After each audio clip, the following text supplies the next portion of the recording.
and eventually he can no longer consciously resist the information. Because, with your eyes or with other senses, you can, like, you can close your eyes to stop the light getting in, but you can't close your ears. So, like, he's forced his brain. There are seeds being planted in his brain. He's unable to resist, and he's essentially just like a textbook brainwashing sort of exercise. And I think that short form content does the same thing because of how our brains process information. So you hear, let's say you watch like a TikTok about, I don't know, just some random bullshit, right? And maybe the first video that you watch on TikTok, you can kind of have like a bit of moment of critical thinking. Do I agree with what they said? Do I disagree? What are the reasons? Maybe you have like enough of a, back and forth in your brain and really try and figure out whether you agreed with them or not. But the thing is, then you go to the next video that's on something completely unrelated.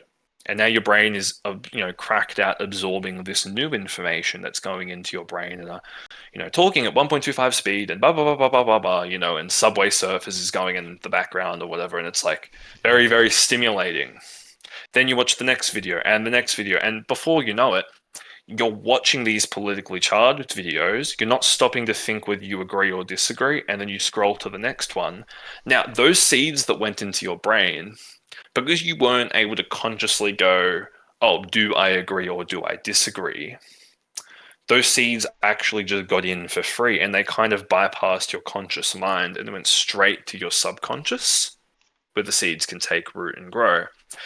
And you can imagine generations of people that are exposing themselves to very highly politically charged short form content are putting those seeds in their brains. They're not stopping to examine them, and then they're scrolling to the next video. And the brain doesn't actually have time to figure out whether it agrees with the content or not. And it just kind of gets shoved in. Before you know it, you're having these thoughts on these subjects. And it's like, are those even really your thoughts? Or are those the seeds that got planted when you binged TikTok for 3 hours while you were half asleep rotting in bed?